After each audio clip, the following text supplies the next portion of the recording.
So my name is Stacey Teese. I have worked in fundraising in some capacity for nearly 20 years. Most of those have been in trust fundraising. I've worked with large national charities and funders and small local charities and funders. I'm now a trust fundraising consultant with Money Tree Fundraising, and they are hosting this webinar today. And we help organizations with their high value fundraising. So that can be trusts, major donors, and capital appeals. It's great that so many people have joined us today. It really is and really can be a lonely place, particularly being a trust fundraiser, because you don't often work with a large team. So to be able to come together and share our experiences and just know that there's support out there for you is amazing. So I really appreciate everybody joining me today. We also run, if you might not be aware, the Trust Fundraising Hub on Facebook. Again, that's a great place to come together and share things as a trust fundraising community. We're often putting things in there about grant opportunities that there are, and also places at the minute that are closing or changing. And it's a great way to keep on top of what's happening and ask for advice. If you need any advice, that's another good place to put your questions and get the advice that you need as well. So before we start with your questions, I have a question for you. How are you all feeling? How are you feeling out there? It's been tough. It's been really tough, trust fundraising. In the 20 years that I've worked with trusts, it's always changing, it's always evolving. But I find at the minute it seems to be changing and evolving on a daily, hourly basis. And at this time of year, it's often budget setting and target setting. So how are we feeling about that? How are we feeling? Are we feeling optimistic? Are we feeling not so optimistic? Feel free to pop in the chat or put your hand up and introduce yourself and come on camera if you feel, oh, don't feel deflated, Abby. It's tough, isn't it? It's really tough at the minute. But I will say that, I've been through periods like this before. And it always does come out the other side, and you always get the wins that you don't expect that you're going to get that come out of nowhere sometimes, and that give you that little boost. All I can say is look after yourselves, look after each other, really try and be there for each other and support each other. And if it helps, the trusts that are closing or making changes or pausing, that's only 5% of all the trusts that are out there. So although it sounds like it's doom and gloom at the moment, and that's all you're hearing is about all the negative stuff, that's actually a lot of trusts that are still open and still really want to support you. Having all the things in place that you know that you need, your case for support, really good project design that involves you as trust fundraisers. Don't be afraid to shout out and go, I need to be in that. I need to be helping you develop that project, because that will really, really help you when you're looking for that funding and you're all going to be set up and ready to go. But I'm so sorry that so many of you are feeling demoralized or that it's really challenging at the moment.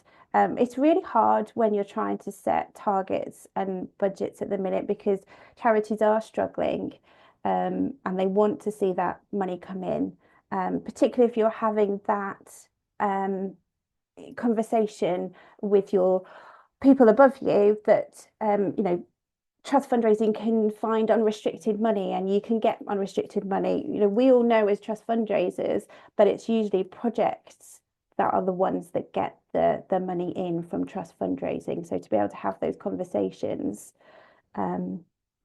Oh, Viv, I'm so sorry to hear that you're being made redundant. So that, everyone get around Viv.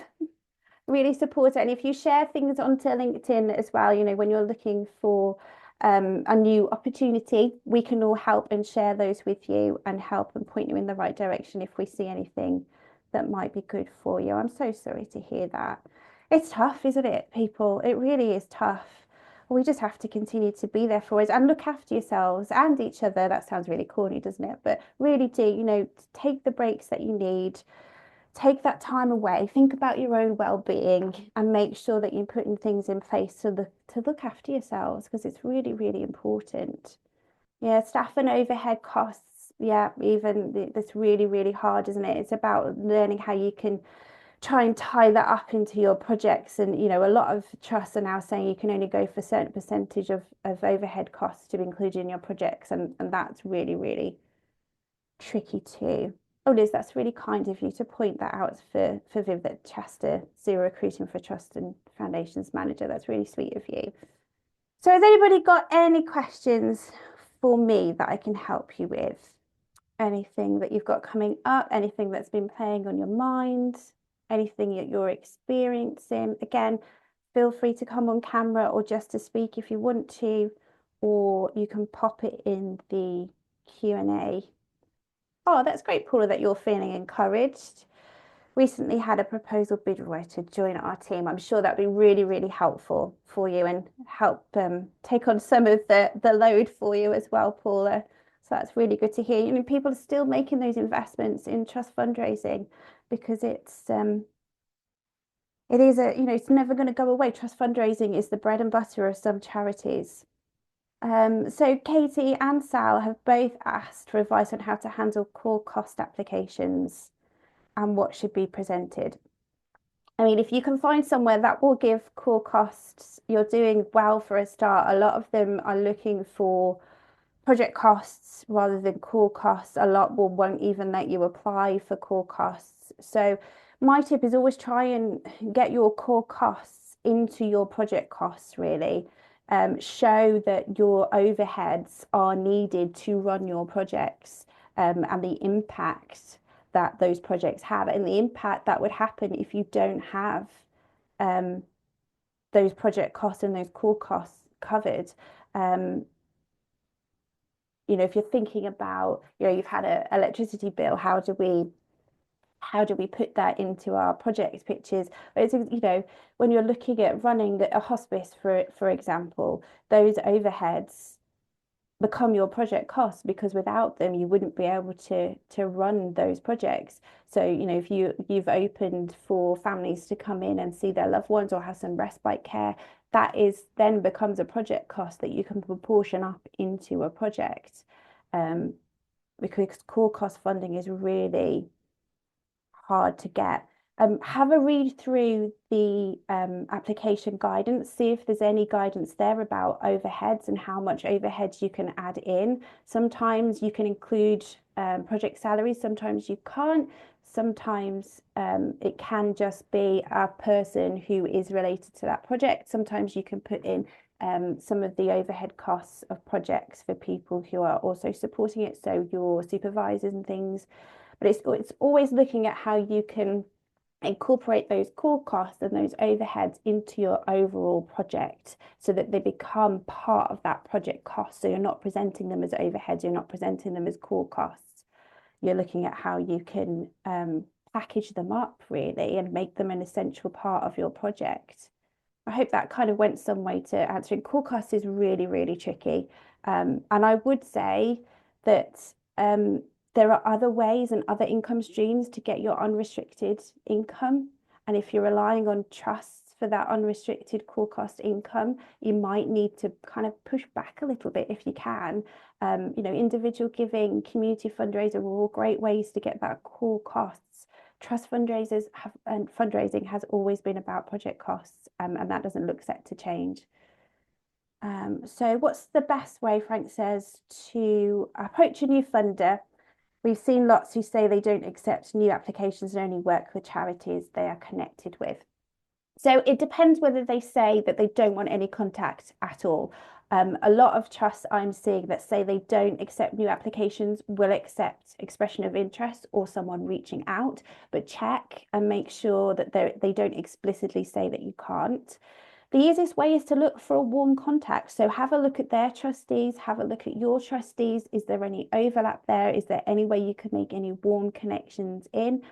And if not, and they don't say that you can't explicitly contact them, there is no reason. And if their contact details are publicly available, you can't just drop them an email or pick up the phone to them. But you have to make sure that your project aligns with their funding priorities 100%. Otherwise, you'll just feel like you're wasting their time, and they won't be impressed with that. But just because they say they don't accept new applications doesn't mean that they're not on the lookout for projects that they can support. So either that's you putting your work under their noses by contacting them if they say that that's okay. And the other way to do it is make sure your website, your annual review, your accounts are up to date and really showing the work that you do, because then they might stumble across you as well. Make sure your social media is talking about your work and your impact so that they can find you that way. Make sure if there are governing bodies or memberships that you can join that again talk about the work that you're doing and elevate you up so people can find you and see what you're doing. Get people talking about your work so you're more likely to come under their radar when they're out there having a look as well. But it's really tricky when they say, we don't accept new applications. What they're trying to do is reduce the amount of applications that they do get. So it's essential that you make sure you are really ticking all their boxes before you reach out. But if they put their contact details out there, there's no reason why you can't politely reach out and put in an expression of interest about the work that you do and ask them if they'd like to know more. Try and get a telephone meeting, a Zoom meeting with them. Fiona, any tips to create a fundraising plan when our charity is new to fundraising? Where do we start with targets? And explaining it can be a long process to trustees. It's really tricky, isn't it? Because there's kind of an expectation with trusts that you put a trust application in and you magically get money, and it's as easy as that when it really isn't. Fiona, are you new to fundraising completely? So you're starting from complete scratch with everything, or do you have any warm contacts at all? Have you ever done any trust fundraising? I think that would help us just answer that a little bit more. I suppose the first thing to do is, if you're new to fundraising completely, is to make sure you're looking at the income streams that suit you and that will work for your organisation the best. With trust fundraising, we've talked about it lots already. Projects are what are going to get your fundraising started. So it's whether you have well-designed, fundable projects ready to go that you can start building your case for support off the back of, that will help you get those in front of those trusts. If you don't have those projects or don't have them worked up, that's a really good place to start. And start having a look at those. We do actually, shameless plug, we do actually have a webinar at the minute. It's a paid for webinar, but it's only £25. That's project design for trust fundraisers, because I believe that trust fundraisers should absolutely be involved in the design of any project that your organisation wants to be fundable, because we're the ones who know how to talk like trusts and how to talk to trusts. So I'm going to pop a link to that webinar in the chat for anybody that might be interested. But if you're looking and you're at the very, very start, that's a really good way of looking at how to design fundable projects that will get you started. Where do we start with targets? Targets, again, it's really hard with targets, because if you're starting from a complete blank page, you haven't got anything to build upon. You don't know where your warm contacts might be, where your warm trusts might be. So I would start by having a look at your budget and see what needs to be funded. Again, some of that funding will be project based, some of that will need to be unrestricted. So you're going to have to be looking at the income streams that fit what you need. Like we talked about, unrestricted income streams that are a little bit easier for unrestricted, your community fundraising, your individual donors. Trust is really a project-based fundraising that are usually restricted. So you need to have a look at your budget and see what you need and see where you need that money to come from. And then you can start formalizing your fundraising plan.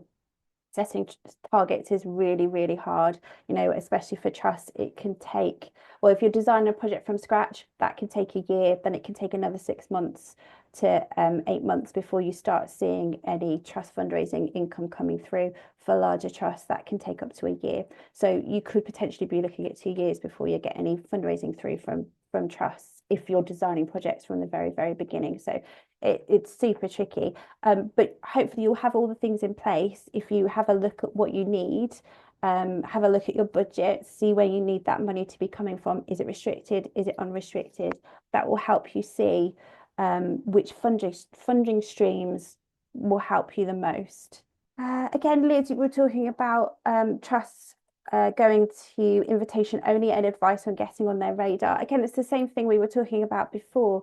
Make sure all of your website is up to date. You're really shouting about your impact and the work that you do. Make sure your social media is really strong on impact. You're really shouting, you're asking people to share it, so you're more likely to get on a trust radar. Make sure that if there are any membership bodies that you can be in where you can have a voice and you can talk about the work that you're doing, particularly locally. If you can get on some of the membership and boards locally that can talk about what you're doing, is push yourself out there, really talk about what you're doing.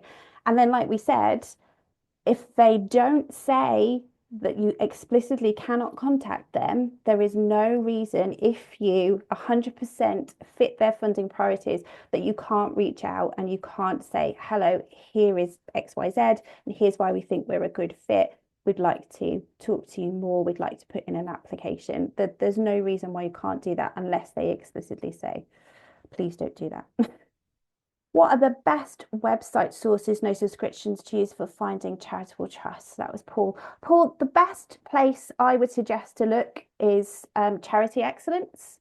I don't know if you've all come across them, but Ian, the guy that runs it, is fantastic, and he's all about helping charities, particularly small charities, access information that is usually only available to big spendy charities.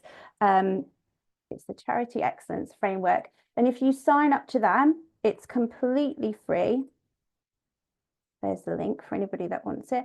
It's completely and utterly free. And they have a trust fundraiser finder on there that you can have a look at that lists lots and lots of trusts on there. And you can filter it by what you're looking for.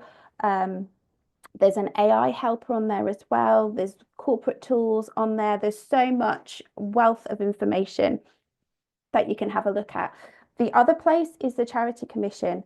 The Charity Commission search database is searchable. It's not working great at the minute, I will say. If you want to narrow it down to a local area or something, but you can go on there and you can go by the size of the trust that you're looking for, the fields that you're looking for to support, so young people, older people, well-being, and you can filter it by those. And then you can run off a whole list which is exportable for you to then run off and do your own research on. So those are the two best places that have no subscription, that are really good for looking for charitable trusts. So Kelly, can you give some examples of packaging up cool costs? Absolutely. So let's have a look. So if you were running a hospice and you open to let people come in for respite care, and you wanted to package up some electrical costs, some staff costs, some keeping the heating on costs, all those can be incorporated into the package of things that you have to provide that respite care. So you could say, for 2 hours a day, we have respite care at our hospice, and we use this much electricity, we use this much heat, and we have 2 or 3 staff members, and this is their salary costs. And you can package that up as a respite care package, give it a nice title, give it a project title. And then you can present that as a project. Sometimes when we think about projects, we think about there has to be this thing that runs for months and months and months, and it has to have this, it has to have that. But actually, your projects can be the activities that you're providing in your organization, and percentages of that can be those core costs. So what else could we do? You got me thinking now. Hang on, my brain's got to catch up.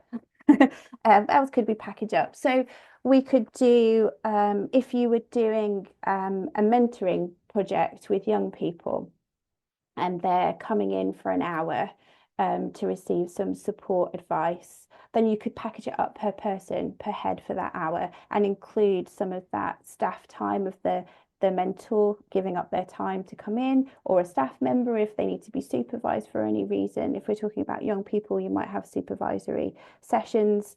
You can have if it's in person, then you can have travel costs included in that. You can have some electricity costs, some heating costs, um, computer package costs in there, and you can work out the cost per head. So then your project per head would cost all of this with all of those core costs included.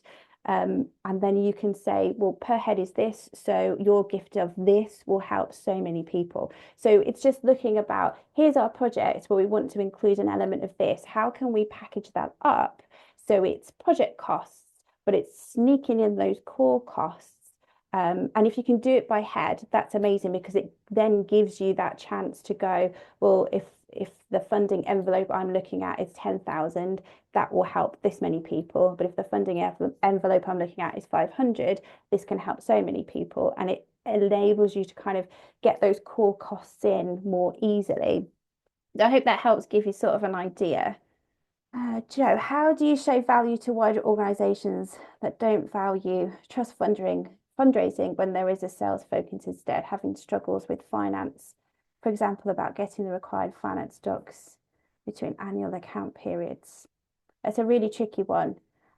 Is there an opportunity, Joe, for you to talk about trust fundraising with the wider organisation? Do you have team meetings, wider team meetings? Do you have a intranet, a portal where you can talk about? I think it's really hard, especially trust fundraising, because people don't find it sexy. It's not out there. It's not, like community fundraising and individual fundraising. It can be a bit more, but we as trust fundraisers, we don't tend to talk about and shout about what we do and how we celebrate what we do. So if you can go out there and get some positive messages about trust fundraising and how valuable it is, particularly for project fundraising, and how you can fund some of those larger projects that you have through trust fundraising. That's the good thing about trust fundraising. When it works really well, that can be some of your largest income, maybe apart from legacies, that come through trust fundraising. And there isn't much other income streams where you can access that amount of money in one go. If you get a really good big trust grant, then that's amazing, and it can be, organizational changing. So I would look at ways that you can celebrate successes in trust fundraising with the wider organization, if you have that opportunity. If you have your line manager who you can share these thoughts with as well, and the struggles that you're having, I would definitely do that. And even go, if you've got a head of, push it up higher if you can, to try and get that information that you need, because it's really, really important. And then have a conversation with your finance team about why you need that information and why it's so important to get that information. It's really tricky, isn't it, if you don't feel like you've been being listened to. Carly's given similar advice there. Yeah, she's done a Q&A session and built in relationships with team leaders. It is the best way if you have opportunity to do that, or can create some opportunity to do that. If you have an organizational newsletter where you can put good news stories in, what trust opportunities there are out there, and if you can demonstrate why you need that information and the returns that you could get if you got the right information, I think that would really help. Heather, can you give some advice on how best to build a match funding campaign? We've had a donor offer £10,000 to kickstart a campaign. So yeah, Joe, Big Give is a good start. It's quite time intensive. Match funding in that way is quite time intensive. Are you talking from a trust point of view, or are you talking from an individual donor point of view? Lots of trusts like to see match funding. So if you could leverage that £10,000 towards some of your project costs for trust fundraisers, when you're looking at trusts, they like to see that you already have some money for some of your projects. Some of them will actually ask you to have money in place. Other than that, I would look at your warm supporters. If you're looking at individual supporters, have a look at your warm donor pool and see if you've got anything in there where you can use that £10,000 to kickstart your campaign. That would all depend on whether you've got a good donor base. Yeah, wondering about whether trust might like to add to that pot. That I mean, you would be able to use it as a match funding. I wouldn't go out with them as a match funding campaign, because it would seem a bit like a circular for them. But I think demonstrating that you already have that £10,000 in place is a really good start for a lot of trusts, because it would make them feel safe and secure about, giving their trust funding to you.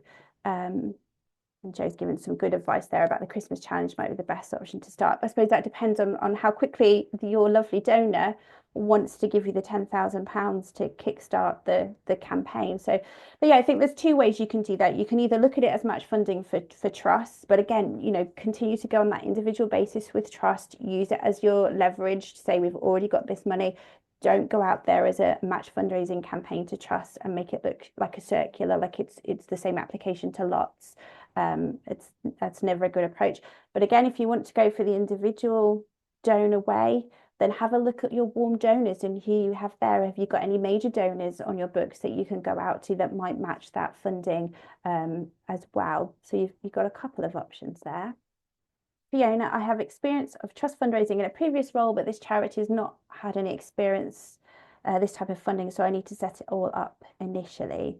Oh, it's exciting. I think it's exciting when you have to set up a trust fundraising for a new charity. Again, I would have a look at your projects, start from there and make sure that you've got lots of really good fundable projects. And as the trust fundraiser, if you can be in on designing those projects so you know what's needed when you're going out to trusts, and see what you can get there to go out to them with. Again, you've got lots of experience, haven't you, of trust fundraising? And if you've got any particular questions that we can help with around that, I think it's exciting setting up. It just takes time, doesn't it, when you're setting everything up from scratch? And as you've got experience in trust fundraising, it can sometimes feel a little bit frustrating when you just want to get going and get on with everything that you've got. Amy, 360 Giving is a useful tool too. That's really helpful. And thank you so much for providing the link. And the Get Grant list, Joe's. You can sign up to Get Grants. They're really good as well. They will issue a new kind of email newsletter when all of the trust deadlines are coming up as well, which is super handy. So Joe asked, what cost per head is an industry standard is wisely acceptable for trust? There isn't one, really. There isn't one. It all depends on the trust itself, the funding envelope that trust has, how much you're looking at. Some of the trusts, if we're talking about overhead costs, some trusts will explicitly state what percentage of overheads that they will allow you to put in your funding bids. The National Lottery, for example, is really good. It's explicitly laying out how much overheads you can include. So really, it's just about having a look, reading through all the guidelines of any trust that you want to approach. I think the thing to remember is when you're packaging up those core costs into projects is to make sure that it looks to you, it looks fundable. If you're doing something and you think, oh, this is costing £1,000 per head and they're only getting an hour of our time, obviously that's not going to look good and not going to be fundable to trust funders. But as long as you look at it and go, that looks really good value for money, that is a really good amount. We're getting a lot there for that person, and look at the impacts that hour, say, of mentoring will do for that person, and then look at that against your cost. So you're looking at the return on investment, your ROI. And remember to add in social value to that as well. Social value is something that's coming up more and more for trusts, and they're wanting you to demonstrate social value. So when you're looking at return on investment, look at the return for social value as well, and see whether what you're doing would add more to that as well. So Joe says, we're canvassing some warm trust donors on whether they think the cost per head for our program would be acceptable. I mean, if you have some warm ones, absolutely reach out to them. If you have that kind of relationship, trusts love to be involved. If they've funded you for a little while and you know the impacts of your project and know why they funded you, they're absolutely the right people to ask. But I think as trust fundraisers, we know if something looks like it's not good value for money and it's not good return on investment. We can look at that and have a look for ourselves. So Viv says, I've started to include a percentage for facilities as core running costs in applications for service, running costs, utilities, cleaning, etc. that would affect if we could actually open on a specific day, as opposed to core overheads such as HR or CO that don't affect running on one day, but are absolutely long-term sustainable. Yeah, I would agree with that. You know, when you're looking to look at those overheads, those core costs, look at what's realistic for those projects. There are other places than trust fundraising where, you know, if you've got a good, robust, diverse income streams across your organization, which every organization is encouraged to do, then there are other places to look for unrestricted core cost money. Trust fundraising is always going to be really project based. And I think it's really unfair to ask trust fundraisers to find core cost money when it's not a core cost area that we work in. Projects just are the thing for a lot of trusts. But so to be able to look at it the way that you're doing, Viv, and include a percentage for facilities as core running costs in your applications is really good. And we should all be looking to try and do that. So look at what you need to have paid for that could be built into your projects, and then try and build those up into a really nice package of things. And if you can do it cost per head, that's even better. Paul says, do you have any templates or examples of trust fundraising strategy or something similar you fall back to in times of need? I don't actually, but there's another shameless plug. If that's something you need help with, strategy, that's something we can do. At Money Tree Fundraising, we can help you have a look at your strategy and see if there's anything that we can do to help you. But I don't have a trust fundraising strategy because it's so different from organization to organization of what you might need and where your projects are, what fundable projects that you have, what stage you're in for doing your trust fundraising.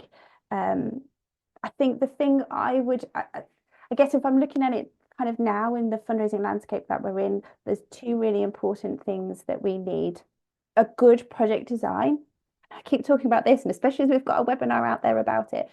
Good project design is the basis of a good application, a good case for support, good application.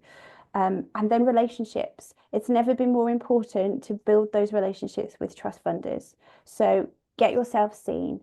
When trust funders do meet the funders, do Q&As, go on there, ask your questions, talk about your project, to get seen, put things on your social media, make sure all of your fundraising pages are up to date, your website pages are up to date.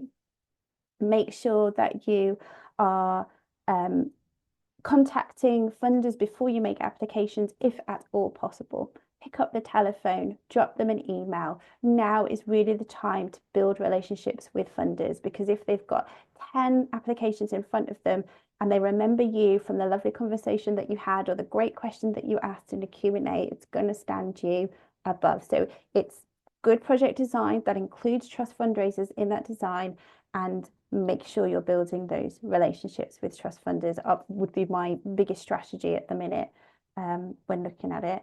And remember that, you know, like I said, there is only 5% of trusts are closing or pausing at the minute. So there's lots of opportunity out there. It's just making sure that you can stand out. Sal asks, what's the best way to include social value and evidence? So social value is how your projects, how your charities are affecting things like the environment, the local community. And I would explicitly talk about it, about adding social value and how your project adds that social value. So what are you doing and how is your projects impacting your local environment? Are you doing things in your organization where you're trying not to have as many in-person meetings? You're doing lots of things like this on Zoom and online. Are you car sharing? Are you putting things back into the community? So you're doing a tree planting scheme as part of your organization's work. Are you helping the local community in more ways than just your project?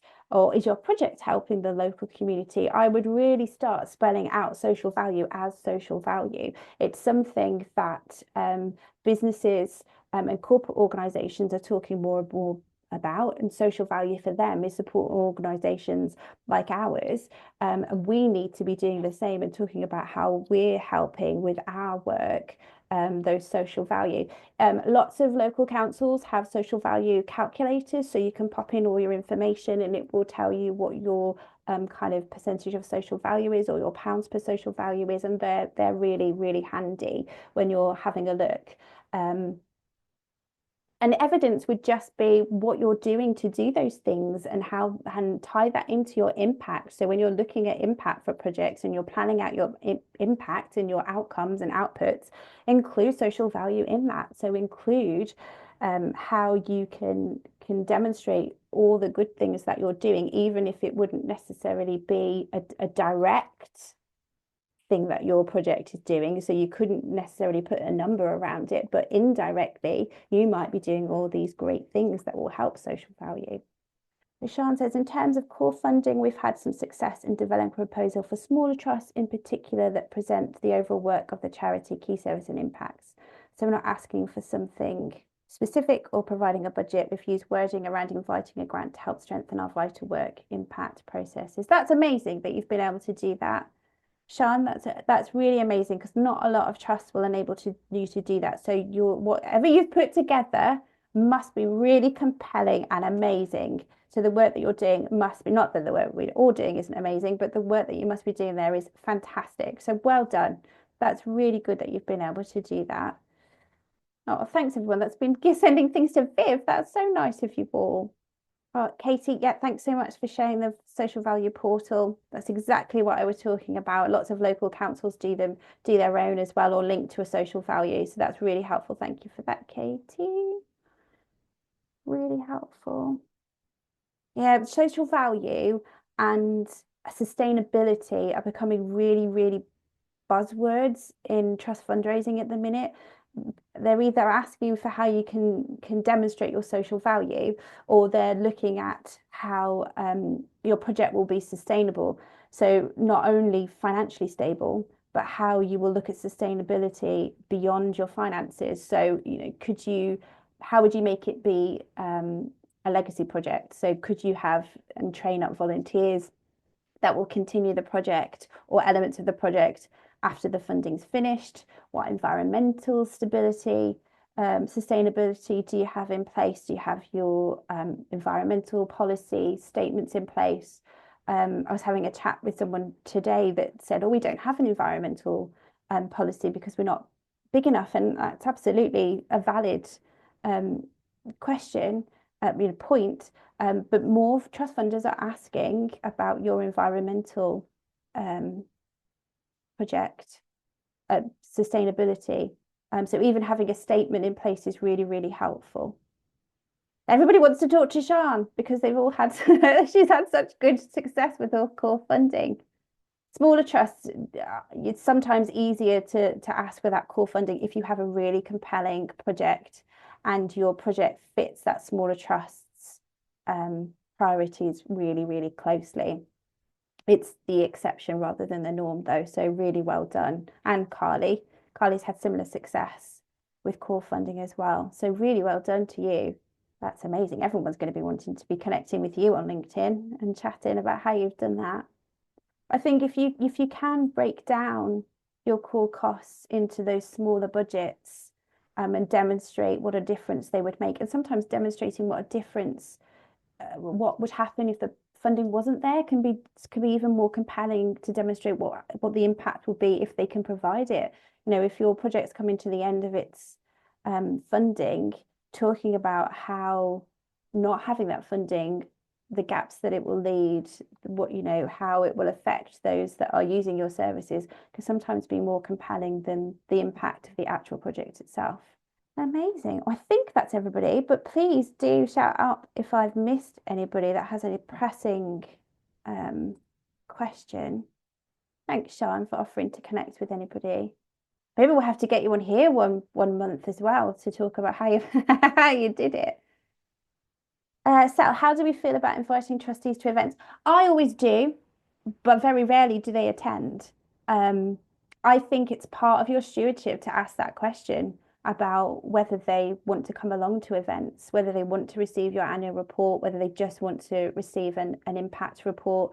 The only thing I always do is send an end of grant report without question, because that then invites that conversation about onward funding or year 2 funding or what happens next, even if it's just 1 year's worth of funding. I have very rarely had many trustees coming along to events unless they're absolutely local on the doorstep, or it's a project that they've invested a lot of grant funding in. It's the opening and they want to come and see and they want to be in all the pictures. It really, really depends on your trust, and your relationship with that trust. So if they're warm trusts, I would ask them what they want. If they are, you're just trying to solicit trusts, your percentage return is going to be small, I would say. If you're having an event anyway and you're not reliant on trustees from trusts to come, then there's no harm in inviting them if it's local and it's something that really hits their priorities. But I wouldn't do an event solely for trusts. In my experience, you don't get many coming along. That's just the way it's always been. Paul, has anyone asked trustees to host an event for connections or associates, their little black book? Do we mean our trustees from our organisations rather than grantmaker trustees? Yes, thank you for clarifying, Paul. Yes, absolutely. It's definitely a conversation that you can have. Again, in my experience, I've found that trustees can be reluctant because they don't want their contacts to feel uncomfortable. But I think if you have a specific project that you need to be funded, particularly if you're looking for major donors, there is no reason why you can't approach your trustees and talk about them hosting an event, particularly if it's something that really hits why they're a trustee in the first place. If it's an aspect of your work this is the reason why they joined and why they wanted to be a trustee, there's absolutely no reason why. And I wish more trustees would actively offer that as well. I wish more trustees would be more active in connecting organisations with their kind of associates and connections. Definitely, I would definitely approach them and have that conversation, especially if you've got a major capital appeal coming up or you're just wanting to look at starting a major donor programme. Your trustees are often the best place to start, along with your warm donors, doing your wealth screening with them and having a look. But yeah, there's no reason why you can't ask them if they will do that for you. Absolutely. Sal says, I've tried this in previous charities and I'm doing some work at Dogs for Good now, and this really works, but softly, softly. Reassurance that you're not going to raid their telephone book and make calls. Absolutely. And I think if you're doing it from the trustee's point of view and asking them to host it, that is often the best way to do it, because they're not actively giving you their contacts. They are inviting their contacts along to something. And then you are making those connections while you're there and following up on those connections. At the last charity I worked with, our chair did a nice garden party and invited all of his contacts along, as he was finishing his years as chair. So it was a nice way to say goodbye to him, but also for us to then build connections with his connections that were ours, that we could then take on and build those relationships with. So that was fab. Yeah, thinking about a cultivation event with no donations on the night to make it easier. Paul says, yeah, absolutely. It's all about cultivation, and you can use it as a cultivation and stewardship event. So if you've got warm donors that you want to invite along to talk and mingle with your donors that you want to cultivate, that always works really well as well. If you wanted to invite those trustees from trusts along to that kind of thing as well, if it's local and you hit their priorities, there's no reason why you can't invite them along. Amy said she's had little success when inviting trustees to our events. However, grant managers and other contacts are always thrilled to be invited and often attend, then share feedback with trustees, which has led to further engagement later on. Absolutely. It's events and trusts are always really, really hard. I would always ask whether they want to be invited. That's part of the stewardship, as part of your relationship building with them. there's no reason why you can't. I would just set expectations around whether you think that they will attend or not. In my experience, and it sounds like in Amy's as well, trustees don't tend to come along.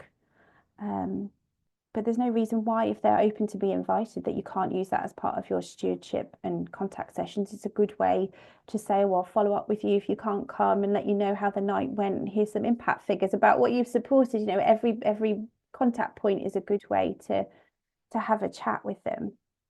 So we've got a couple of minutes left if anybody's got anything pressing. Otherwise, I'll let you go and have an early lunch or go and finish your lunch if you've not had time to eat it yet. But I hope you've all found this really, really useful.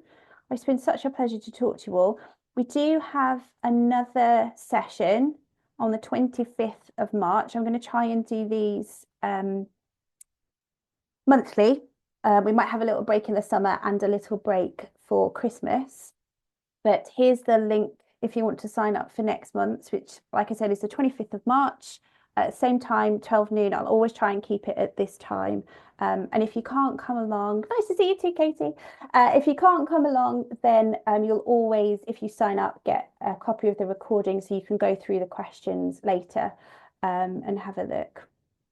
Oh, Amy, I'm so glad it's given you a boost. Honestly, join the Trust Hub fundraising group on Facebook. There's such a lovely bunch of people.